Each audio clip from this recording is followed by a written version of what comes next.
हेलो नन په دې ویډیو کې ایکسرسایز 1.1 question number 7 به سالو کوو. question number 7 دی چې solve the following equation for a b c d. موږ له میټریسز یې راکړي دي، دوه میټریسز دي یو بل ایکول دي. موږ له د a b c d ویلیو فایند کول دي. راځئ ګورو چې دا کوېسچن به څنګه سالو کیږي. کوېسچن کې دوه میټریسز دي د یو بل ایکول او موږ له a b c d ویلیو فایند کول دي. موږ ته پته ده کله چې دوه میټریسز د یو بل ایکول وي د هغې مطلب څه چې د دواړو میټریسز چې کوم کرسپانډنټ ایلیمنټس دي هغه دواړه به ایکول وي، یعنی کوم چې په سیم پوزیشن کې یو ایلیمنٹ دی د دواړو میټریسز کې هغه به ایکول وي. لکه څنګه چې دی کې فرست ایلیمنٹ دی a پلس b دا به ایکول وي د دویم میټریکس فرست پوزیشن باندې کې چې کوم ایلیمنٹ دی د دې. دا موږ سره اکویژن 1 راغی b پلس 2c د 4 ایکول راغی دی لکه موږ ورکو نوم اکویژن 2. دغسې 2c پلس d دا اکویژن 3 2a minus d دا موږ سره راغی اکویژن 4. اوسه پورې موږ صرف دا عمره کې کار کړی دی چې کوم کرسپانډنټ ایلیمنټس دي هغه موږ دواړه د ایکول واغوستل د یو بل او هغې له ایکویژن نومونه ورکړل. کوېسچن کې موږ ته وایي چې a b c d ویلیوز فایند کړئ. نو اوس به موږ ګورو چې موږ څنګه دا ویلیوز فایند کولی شو. دې دپاره به اوس موږ سره دا څلور ایکویژنې راغللې، دا به اوس موږ سالو کوو او دغه ایکویژنو د وجې نه به موږ کوم چې موږ سره اننون ویلیوز دي هغه به موږ فایند کوو. موږ به څه وکړو چې موږ به اکویژن 2 او اکویژن 1 چې کوم دی دا به سبټریکټ کړو.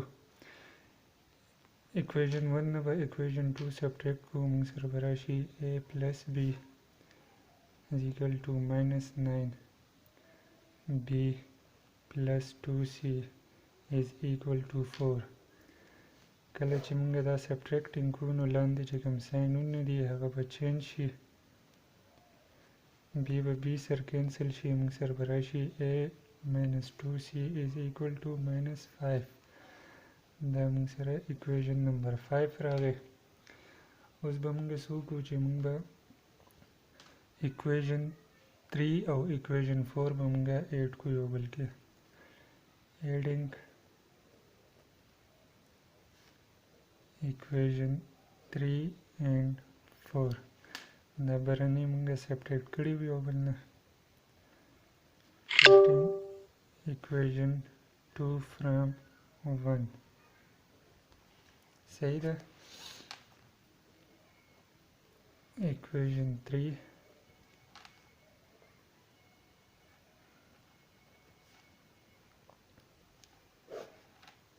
ایډ شلل دا دواړه کینسل شله، موږ سره به راشي 2a plus 2c is equal to 8. دا موږ سره راغی اکویژن نمبر 6. اوس به موږ څه وکړو چې موږ سره یو دا دی اکویژن 5 او اکویژن 6 دا دواړه به موږ ایډ کو یو بل سره. ایډینګ equation 5 and 6 we get equation 5 the a minus 2c is equal to minus 5. equation 6 the 2a plus 2c is equal to 8. دا چې موږ 8 کو 2c به 2c سره کینسل شي، سره به راشي 3a is equal to 3 3 به 3 سره ډیوایډ شي a is equal to 1 دا موږ سره A ویلیو راغلله. اوس به موږ څه وکړو چې موږ به دا ویلیو چې کومه ده دا به موږ اکویژن 1 کې د A په ځای پوټ کړو. موږ سره به راشي equation 1 موږ سره څه دی a plus b is equal to minus 1 a plus b is equal to minus 1 دا موږ سره equation 1 دی. by putting a is equal to 1 in equation number 1 a value مونږه فایند کړه دا a value 1 ده. هغه 1 a value به مونږه په دې equation کې پوټ کو. مونږ سره به راشي minus 2 دا مونږ سره b value راغله. اوس به مونږه څه وکړو چې اوس به مونږه د b value پوټ کو په equation number 2 کې. equation number 2 دی by putting b is equal to minus 2 in equation 2.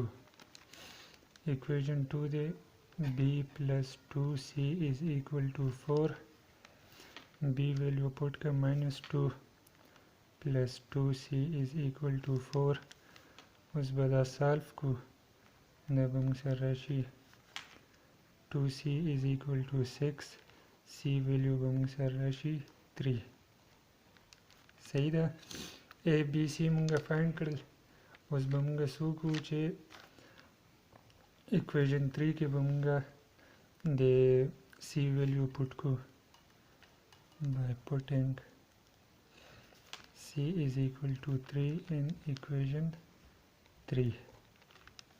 موږ سره به راشي 2c plus 3 is equal to 8 c value put کو. موږ سره به راشي d is equal to 8 minus 6 d موږ سره راغی 4. نو a b c d ټول values فایند شلل. a is equal to 1 b is equal to minus 2 c is equal to 3 and d is equal to 4. The question number 7 solve شو. a b c d values find کولو مونږ له هغه مونږه دا ستا فایند کړل.